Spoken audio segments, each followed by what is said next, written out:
Hello bachcho, let us read the question. The question says, draw a graph showing variation of potential energy between the pair of nucleons as a function of their separation. हमें graph plot करना है किसके बीच में, potential energy and the pair of nucleons. ठीक है, सो यहाँ पर जो की कॉन्सेप्ट है वो जो यूज करेंगे हम,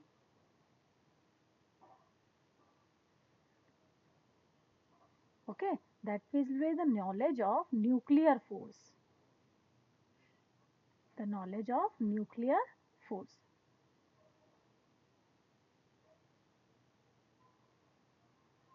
चलिए, न्यूक्लियर फोर्स कहाँ कब लगता है बेटा? Do you know what is the nuclear force? It is the strongest force, strong attractive force we can say,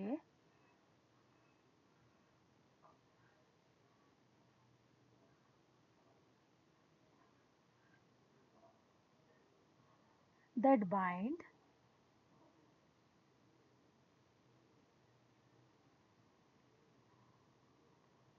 the proton and the neutrons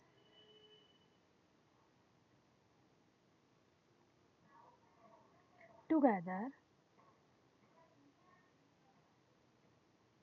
inside a nucleus.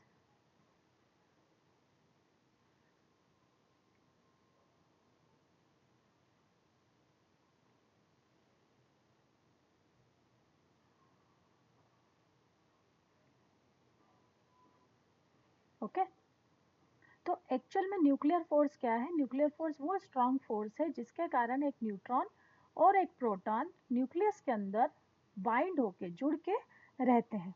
अब अगर हम बात करें इन दोनों के बीच की ग्राफ की, पोटेंशियल एनर्जी और the distance between the two particle inside a nuclear. ठीक है, तो देखा जाए तो जो हमारा प्रोटॉन है वो पॉजिटिवली चार्ज पार्टिकल है और न्यूट्रॉन में कोई चार्ज नहीं है, तो बेसिकली इनके बीच में जो अट्रैक्शन है, इंटरैक्शन होना ही नहीं चाहिए. लेकिन है ना, जब हम बात करते हैं न्यूक्लियर फोर्स की तो ये सिर्फ तभी एक्ट होता है. न्यूक्लियर फोर्स है ना, दो पार्टिकल के बीच में जो न्यूक्लियर फोर्स है वो ओनली एक्ट होता है जब दो पार्टिकल्स के बीच के डिस्टेंस, मान लिया कि एक चार्ज ये हमारा न्यूट्रॉन है, एक दूसरा प्रोटॉन है, इन दोनों के बीच के डिस्टेंस है ना r is equals to 10 to the power minus 15 metre, और इसको हम कह सकते हैं 1 फर्मी. ठीक है, जब दो पार्टिकल के बीच की distance 10 to the power minus 15 metre की रेंज की हो, या ये कहें 1 फर्मी के मीटर की रेंज की हो, तभी है ना इन दोनों के बीच में क्या डेवलप होता है, न्यूक्लियर फोर्स एक्टिवेट होता है. अब अगर हम बात करें कि पोटेंशियल एनर्जी और डिस्टेंस है ना आर इन फर्मी, है ना, ये जो डिस्टेंस है हम फर्मी में नोटिस कर रहे हैं. ओके, अगर इन दोनों के बीच में ग्राफ बनाए, ठीक, तो हम देखते हैं कि जब जब ये जब दो पार्टिकल के बीच की जो डिस्टेंस है वो 4 फर्मी के अकॉर्डिंग होती है, सपोज है ना 4 फर्मी के इक्वल होती है, तो जो हमारा पार्टिकल है ना, हमारा जो पार्टिकल है, दो पार्टिकल है, उन दोनों के बीच की जो इंटरेक्शन होता है वो क्या होता है, मिनिमम होता है. आखिर ऐसा क्यों? क्योंकि हम समझते हैं कि जो पोटेंशियल एनर्जी है वो इन्वर्सली प्रोपोर्शनल होती है to the stability of particle. Means जैसे जैसे जो पार्टिकल की पोटेंशियल एनर्जी, ठीक है, जितनी ज़्यादा पोटेंशियल एनर्जी बढ़ती जाएगी उतनी ही जो पार्टिकल है उनकी स्टेबिलिटी क्या होती जाएगी, कम होती जाएगी.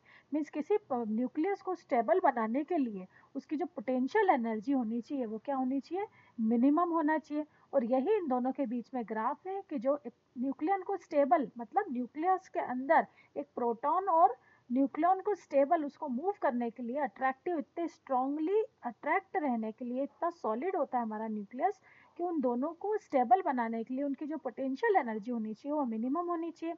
तो देखते हैं सबसे पहले कि जब न्यूक्लियर फोर्स तो एक्ट ही कब करेगा, जब इनके बीच के जो डिस्टेंस है वो 1 फर्मी के इक्वल हो.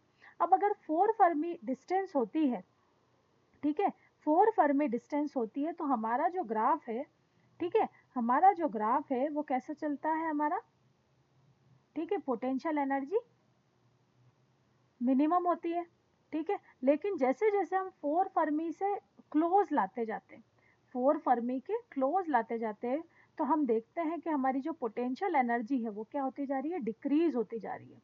आप देखेंगे इस ग्राफ में पोटेंशियल एनर्जी नीचे की तरफ बढ़ रही है, करेक्ट। एक पॉइंट ऐसा आता है जिसको कहते हैं जब इन दो न्यूक्लियर के बीच की जो डिस्टेंस है वो अराउंड 0.8 फर्मी की इक्वल हो गई है।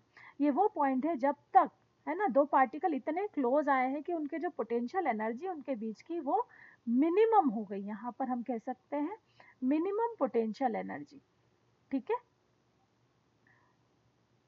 ठीक है, मिनिमम पोटेंशियल एनर्जी हो जाती है इन दोनों के बीच में।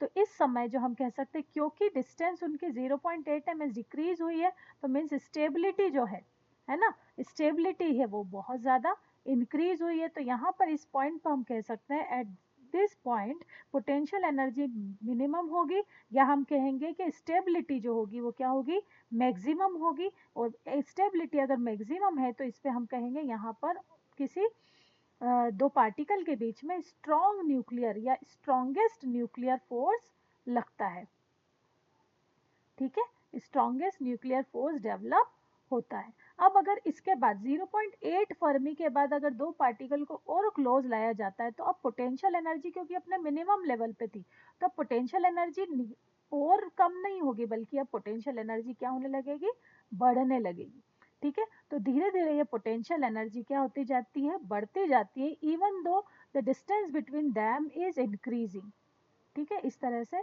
हम कह सकते हैं कि ये डिस्टेंस हमेशा इंक्रीज होती जाएगी, और एक ऐसा पॉइंट आएगा, ठीक है, एक ऐसा पॉइंट आएगा जहां डिस्टेंस बहुत क्लोज है, करेक्ट है। ये ऑलमोस्ट कह सकते हैं कि हमारी यहाँ पर जो डिस्टेंस है वो ऑलमोस्ट किसके इक्वल हो गई, जीरो के क्लोज हो गई, है ना। तो यहाँ पर हम कहेंगे कि जो पोटेंशियल एनर्जी धीरे धीरे धीरे धीरे धीरे बढ़ते हुए एक ऐसी पॉइंट पे आएगी जिसके पॉइंट जो डिस्टेंस है वो क्लोजेस्ट हो जाएगी। तो हम देख रहे हैं अगर पोटेंशियल एनर्जी बढ़ रही है, इसका मतलब पोटेंशियल एनर्जी बढ़ रही है मतलब जो न्यूक्लियन है, जो न्यूक्लियस है वो अनस्टेबल हो रहा है।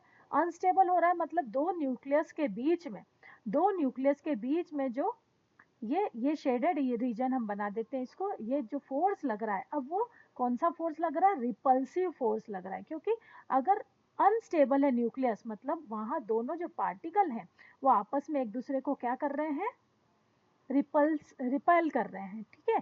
तो ये क्या कर रहे हैं, ये जो फोर्स शो कर रहा है ये क्या बता रहा है, हमारा रिपल्सिव फोर्स,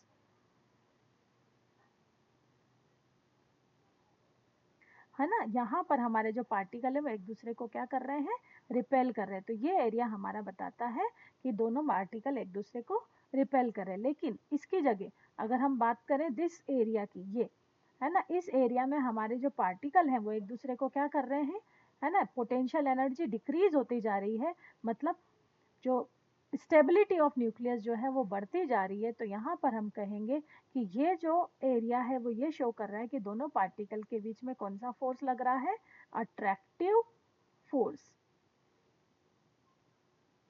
ओके।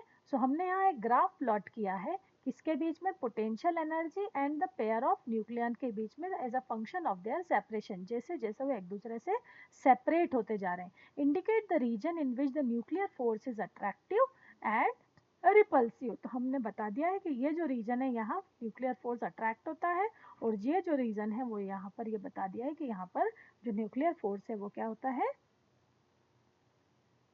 अट्रैक्टिव होता है, ठीक है। So I hope this is clear to you, thank you.